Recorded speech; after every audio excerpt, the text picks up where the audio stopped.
नमस्कार विद्यार्थी मित्रांनो, तलाठी फॅक्टरीच्या या युट्यूब चॅनलवरती मी गोपाल संधाने आपलं स्वागत करतो. विद्यार्थी मित्रांनो, 5 ऑगस्ट 2026 रोजी एमपीएससी मार्फत एक महत्त्वाचं शुद्धीपत्रक जाहीर करण्यात आलं. यामध्ये ग्रुप सी जी काही जाहिरात आली होती त्या ग्रुप सी च्या जाहिराती संदर्भात आता तुम्हाला फॉर्म भरण्यासाठी मुदतवाढ देण्यात आलेली आहे. नेमके किती तारखेपर्यंत मुदतवाढ मिळाली आहे, सोबतच तलाठी या पदासाठी फक्त पेसा आणि बिगर पेसा क्षेत्रातील जाहिरात एका जिल्ह्यासाठी प्रसिद्ध करण्यात आलेली आहे. या संबंधी अतिशय डिटेल्स महत्त्वाची माहिती बघणार आहोत. अतिशय महत्त्वाचे 3 मुद्दे या आपल्याला शुद्धीपत्रकामध्ये दिसून येतात. तर विद्यार्थी मित्रांनो, नक्कीच तुम्ही हा व्हिडिओ शेवटपर्यंत नक्की बघा आणि आपल्या मित्रांनाही नक्की शेअर करा. तत्पूर्वी जेही विद्यार्थी मित्र तलाठी भरतीसाठी तयारी करू इच्छितात त्या सर्व विद्यार्थी मित्रांसाठी मिशन तलाठी 3.0 ही खास पूर्व परीक्षेसाठी बॅच सुरू झालेली आहे. महाराष्ट्रातील सर्वात तज्ञ व अनुभवी शिक्षकांची टीम तुम्हाला या बॅच मध्ये मार्गदर्शनासाठी असेल. बॅचची फी फक्त 2500 रुपये विद्यार्थी मित्रांनो. 5000 फी आहे, पण आता सध्या 50% ऑफ चालू आहे, त्यामुळे फक्त 2500 रुपये फी आहे. या बॅच मध्ये तुम्हाला संपूर्ण शिक्षकांची टीम तुम्हाला चांगल्या प्रकारे मार्गदर्शन करेल. सोबतच तुम्हाला मोफत नोट्स मिळतील आणि भरपूर जास्तीत जास्त सराव आपण या बॅच मध्ये करून घेणार आहोत. अधिक माहितीसाठी तुम्ही 9226018181 या नंबरवरती कॉल करू शकतात किंवा आमचं प्ले स्टोर वरून तलाठी फॅक्टरीचा ऍप डाउनलोड करा आणि बॅच नक्की जॉईन करा. चला मूळ मुद्द्याकडे जाऊया. आता दिनांक 5 ऑगस्ट 2026 ला मी मगाशी सांगितल्याप्रमाणे बघा, आयोगामार्फत एक नवीन शुद्धीपत्रक जाहीर करण्यात आलं. ओके, आता या शुद्धीपत्रकामध्ये बघा, जो काही पहिला आणि सगळ्यात महत्वाचा मुद्दा आहे की अगोदर तुम्हाला अर्ज सादर करण्यासाठी 5 ऑगस्ट ही अंतिम दिनांक देण्यात आली होती. आता यामध्ये वाढ करण्यात आलेली आहे. बघा, आता अर्ज सादर करण्याची तारीख असणारी 10 ऑगस्ट 2026 रात्री साधारणतः 12 वाजेपर्यंत तुम्ही अर्ज करू शकतात. ओके, त्यानंतर ऑनलाईन पद्धतीने तुम्हाला परीक्षा शुल्क भरण्याची जी काही मुदत आहे ही 13 ऑगस्ट 2026 पर्यंत देण्यात आलेली आहे. आणि पुन्हा एकदा आपण या ठिकाणी बघू शकतो की तुम्हाला आता चलनाद्वारे जे काही परीक्षा शुल्क आहे ते भरण्यासाठीची तुम्हाला जे काही मुभा आहे ही बंद करण्यात आली. फक्त तुम्ही ऑनलाईन म्हणजे debit card, credit card, net banking, UPI या माध्यमातूनच तुम्हाला आता पेमेंट करता येणार आहे. त्याच्यानंतर बघा, दुसरा मुद्दा यामध्ये देण्यात आलेला आहे तो म्हणजे फक्त तलाठी संवर्गाकरिता. बघा, शासनाकडून ग्राम महसूल अधिकारी तलाठी संवर्गाकरिता पेसा क्षेत्रातील म्हणजे पेसा आणि बिगर पेसा याबाबत तुम्हाला काही महत्वाचे अपडेट दिलेले आहेत. आणि सोबतच बघा, जे काही माजी सैनिक आहेत या संदर्भात सुद्धा तुम्हाला या ठिकाणी एक महत्वाचे काही अपडेट देण्यात आलेले आहेत. आता हे जे शुद्धीपत्रक आहे या शुद्धीपत्रकातल्या ज्या काही महत्वाच्या गोष्टी आपण त्या अगदी सोप्या भाषेमध्ये तुम्हाला समजेल अशा भाषेमध्ये आपण ग्राफिकच्या माध्यमातून समजून घेणार आहोत. लक्षात घ्या. आता पहिला मुद्दा बघा, आता याच्यात परिपत्रकामधले 3 महत्वाचे मुद्दे आहेत. त्यामधला पहिला म्हणजे वयोमर्यादा आणि मुदतवाढ. ओके, नवीन अंतिम जे काही दिनांक ही असणारे आता तुम्हाला अर्ज करण्यासाठी 10 ऑगस्ट 2026. त्यानंतर चंद्रपूर जिल्ह्यासाठी पेसा संदर्भात अपडेट आलेली आहे, ती पण आपण सविस्तर माहिती बघणार आहोत. सोबतच माजी सैनिक आरक्षण जे आहे या संदर्भात सुद्धा आपण या ठिकाणी सविस्तर माहिती बघणार आहोत. हे 3 महत्वाचे मुद्दे आपण बघूया. त्यातील सर्वात पहिला मुद्दा बघा, आता फॉर्म भरण्याची जी काही आणि वयोमर्यादा जी काही गणण्याची नवीन तारीख असणार आहे ही असणार आहे 10 ऑगस्ट 2026. लक्षात घ्या. ओके, आता याच्या अगोदर 5 ऑगस्ट तारीख होती फॉर्म भरण्याची शेवटची, पण आता त्या ठिकाणी मुदतवाढ दिलेली आहे. त्यामुळे आता तुम्ही 10 जे नवीन विद्यार्थी अजून एक ज्यांचे अर्ज करायचे बाकी असतील अशा सर्व उमेदवारांना आता ही खूप मोठी संधी. लक्षात घ्या, आता तुम्हाला 10 ऑगस्ट ही शेवटची तारीख असणार आहे अर्ज करण्यासाठी. सोबतच बघा, तुम्हाला आता तुमचं जे काही वय आहे हे वय गणण्याचा जो दिनांक आहे हा सुद्धा असणार आहे आता अंतिम तारीख म्हणजे 10 ऑगस्ट 2026.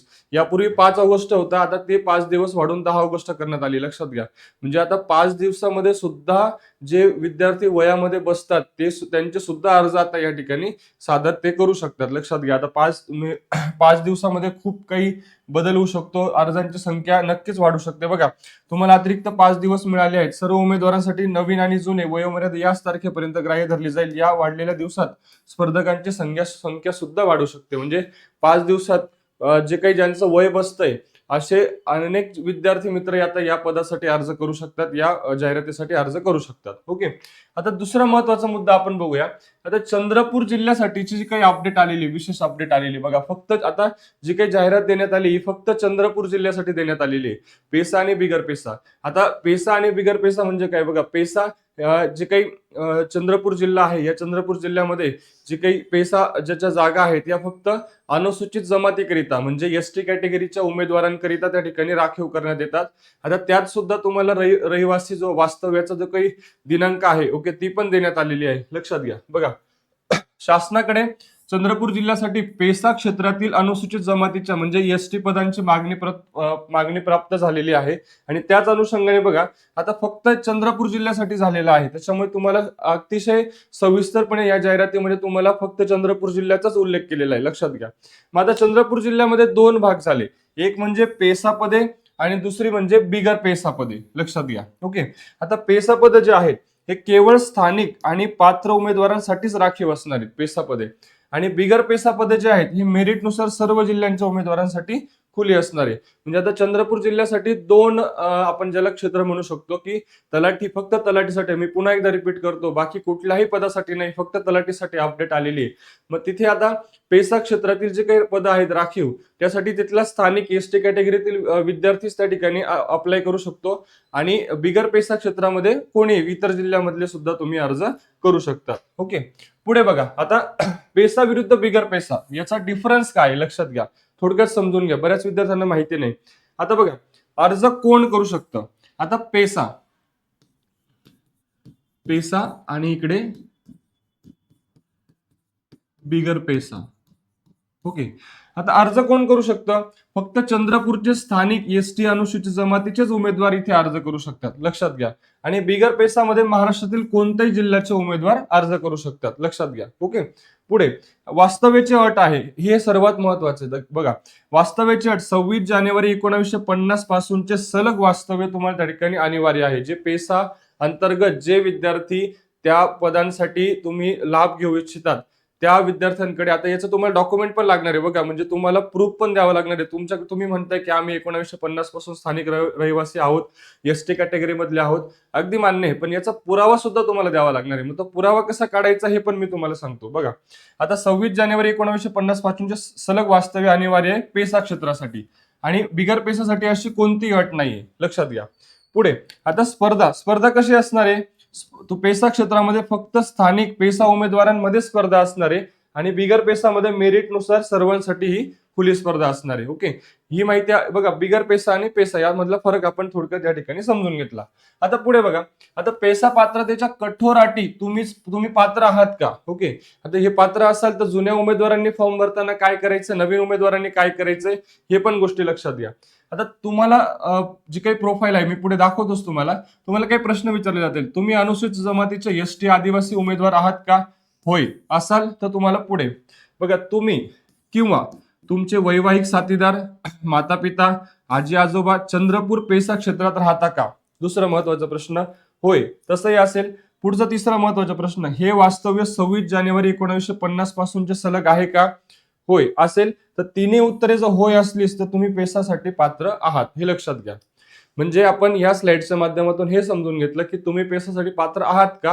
हे कसं ओळखायचं, तर तुम्हाला हे 3 प्रश्न या ठिकाणी तुम्हाला विचारले जातील. पुढे आता यासाठी मी तुम्हाला मगाशी म्हटलं त्याप्रमाणे तुम्हाला याचा पुरावा सुद्धा द्यावा लागणार आहे. ओके, की तुम्ही 1950 पासून तिथे सलग वास्तव्य आहे, याचा पुरावा कुठून काढायचा किंवा नेमकं तुम्हाला कोणतं डॉक्युमेंट लागणार आहे लक्षात घ्या. आता रिक्वायर्ड डॉक्युमेंट जे आहे हे तुम्हाला एकात्मिक आदिवासी विकास प्रकल्प कार्यालयाने दिलेला अनुसूचित क्षेत्रातील पेसा रहिवासी दाखला तुम्हाला अनिवार्य आहे. जर तुम्हाला पेसा क्षेत्रातील पदांसाठी लाभ घ्यायचा असेल, राखीव पदांसाठी, तर तुम्हाला या ठिकाणी एकात्मिक आदिवासी विकास प्रकल्प कार्यालयाने अनुसूचित क्षेत्रातील पेसा रहिवासी असल्याचा दाखला तुम्हाला त्या ठिकाणी तुमच्याकडे लागणार आहे. ओके, त्याच्यानंतर हा दाखला कधी लागणार आहे हे पण तुम्हाला इथे महत्वाची तारीख दिली बघा, 25 ऑक्टोबर 2026 पूर्वीचा दाखला तुम्हाला असणे आवश्यक आहे, म्हणजे पूर्व परीक्षेच्या अगोदर लागणार आहे. आता याच्यामध्ये पण लक्षात घ्या की आता तुमच्याकडे जर तुम्हाला असं वाटते, तुम्हाला वाटते की मी चंद्रपूर जिल्ह्याचा रहिवासी आहे, पेसा क्षेत्रामध्ये मी राखीव आहे, 1950 पासून माझं वास्तव्य आहे, हरकत नाही, पण तुमच्याकडे त्याचा डॉक्युमेंट आता लगेच नाहीये. ओके, तरी तुम्ही फॉर्म भरू शकतात, अडचण नाही, तुम्हाला लगेच हे डॉक्युमेंट लागणार नाही. परंतु पूर्व परीक्षा आहे तुमची 25 ऑक्टोबर 2026 ला, तर ह्या पूर्व परीक्षेच्या अगोदर तुम्हाला हे डॉक्युमेंट काढणं अनिवार्य आहे. ओके, मग कुठून काढायचं, एकात्मिक आदिवासी विकास प्रकल्प कार्यालयातून तुम्ही ते काढू शकतात. त्याच्यावरचा तारीख कधीची पाहिजे, 25 ऑक्टोबर 2026, म्हणजे पूर्व परीक्षेच्या अगोदर पाहिजे. ओके, आता पुढे लक्षात घ्या, आता सर्व उमेदवारांसाठी अनिवार्य कृती आता काय आहे लक्षात घ्या. आता तुम्हाला काय करायचंय, स्टेप 1 तुम्हाला याची जी काही प्रोसेस आहे, म्हणजे जुने विद्यार्थी आणि नवीन विद्यार्थी दोन्ही उमेदवारांसाठी हे करणं आवश्यक आहे. आता एमपीएससीच्या वेबसाईटवर तुम्हाला माय अकाउंट मध्ये जायचंय पहिल्या स्टेपमध्ये. दुसऱ्या स्टेपमध्ये तुम्हाला परीक्षेच्या नावासमोर क्लिक करायचं. तुम्हाला तिथे माय अकाउंटवर एमपीएससी गट क संयुक्त पूर्व परीक्षा 2026 चे जे काही जाहिरात असेल त्याच्या समोर तुम्हाला व्ह्यू बटन असेल त्याच्यावर क्लिक करायचंय. त्यानंतर तुम्हाला असा प्रश्न दिसेल बघा, आपण पेस्ता क्षेत्रातील म्हणजे चंद्रपूर जिल्ह्यातील रहिवासी आहात का? असाल होय तर पुढे जाऊ शकता, नसेल तर नाही करू शकता, हरकत नाही. बघा, ज्यांनी आधी फॉर्म भरलाय त्यांना नव्याने पुन्हा फॉर्म भरायची गरज नाही, फक्त हा पर्याय तुम्हाला अपडेट करणं अनिवार्य आहे. ओके. आता बघा, दुसरा एक महत्वाची गोष्ट बघू शकतो आपण की यामध्ये माजी सैनिकांसाठी आरक्षण. ओके. आता 15% ज्या जागा आहेत या राखीव करण्यात आलेल्या आहेत. वर्ग 3 मधील पदांवर माजी सैनिकांसाठी 15% जागा राखीव ठेवण्यात आलेल्या आहेत. यासाठी उमेदवाराने तलाठी पदाची पात्रता जी काही आहे ती आवश्यक शैक्षणिक अर्हता धारण केलेली असणे अनिवार्य आहे. म्हणजे तलाठी या पदासाठी जी काही शैक्षणिक अर्हता दिलेली आहे ती धारण करणं आवश्यक आहे. आता 15% जागा राखीव आहेत. या अनुषंगाने बघा, आता त्याचा प्राधान्यक्रम कसा असेल हे पण लक्षात घ्या. प्रथम प्राधान्य युद्ध काळात किंवा इतर वेळी सैन्यातील सेवेमुळे दिव्यांगत्व प्राप्त झालेले स्वतः माजी सैनिक या ठिकाणी यांना प्रथम प्राधान्य दिले जाणार आहे. त्याच्यानंतर द्वितीय प्राधान्य कोणाला मिळणार आहे लक्षात घ्या. सेवेत मृत झालेल्या किंवा दिव्यांगत्वामुळे नोकरीस अयोग्य ठरलेल्या माजी सैनिकांच्या कुटुंबातील फक्त एक व्यक्ती, पती, पत्नी किंवा मुले यासाठी द्वितीय प्राधान्य या ठिकाणी मिळणार आहे. ओके. त्याच्यानंतर पुढे बघा, लक्षात घ्या. आता माजी सैनिकासाठी अनिवार्य कृती आणि तुम्हाला कागदपत्र काय लागणार आहे. आता तुम्हाला माय अकाउंट मध्ये गेल्यानंतर तुम्हाला काही प्रश्नांची उत्तरे तुम्हाला विचारली जातील. सैन्यातील सेवेमुळे दिव्यांगत्व प्राप्त झाले आहे का? होय असेल तर होय करा, नसेल तर नाही करू शकता. मृत दिव्यांग सैनिकांच्या कुटुंबातील सदस्य आहात का? होय असेल होय करा, नाही असेल तुम्ही त्या ठिकाणी नाही करू शकता. ओके. आता बघा, 25 ऑक्टोबर 2026 पूर्वीचे जिल्हा सैनिक कल्याण कार्यालयाचे सक्षम प्राधिकरणाचे प्रमाणपत्र असणे आवश्यक आहे. म्हणजे इथे सुद्धा तुम्हाला डॉक्युमेंट लागणार आहे, पुरावा लागणार आहे. ओके. काय लागणार आहे पुरावा तुम्हाला? 25 ऑक्टोबर 2026 पूर्व परीक्षेच्या अगोदरचा काय लागणार आहे? जिल्हा सैनिक कल्याण कार्यालयाचे सक्षम प्राधिकरणाचे प्रमाणपत्र तुमच्याकडे असणं आवश्यक आहे. ओके. त्याच्यानंतर पुढे बघा, आता तुम्ही नेमकं नक्की काय करावे. ओके. आता याच्यामध्ये आपण 3 महत्वाच्या गोष्टी बघूया.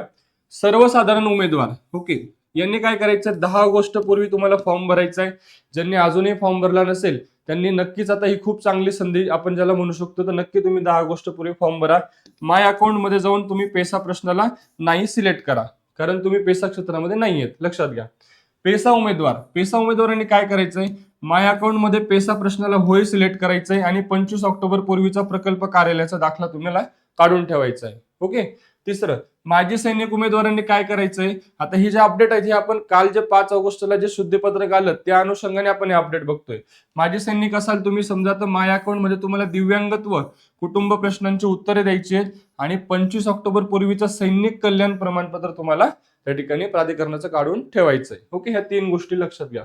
आता शासनामार्फत सखोल पडताळणी या ठिकाणी केली जाणार आहे. बघा, लक्षात घ्या. म्हणजे तुम्ही जरी डॉक्युमेंट सादर केलं, ते डॉक्युमेंट सादर केल्यानंतर याची चौकशी होणार आहे व्यवस्थितपणे, आणि जर तुम्ही त्या ठिकाणी पात्र असाल तर तुम्ही नक्कीच त्या ठिकाणी लाभ घेऊ शकता. ओके. आता बघा, ही माहिती महत्वाची, 100% ही माहिती महत्वाची. आपण यामध्ये अतिशय सखोल आपण विश्लेषण केलेलं आहे जे 5 ऑगस्टचे शुद्धीपत्रक आले त्यानुसार. व्हिडिओ आवडला असेल तर नक्की लाईक करा विद्यार्थी मित्रांनो. याबाबत काही प्रश्न असतील तर कमेंट बॉक्समध्ये कमेंट करा. व्हिडिओ आवडला असेल तर लाईक करून आपल्या जास्तीत जास्त मित्रांना नक्की शेअर करा. भेटूया पुढच्या व्हिडिओमध्ये. धन्यवाद.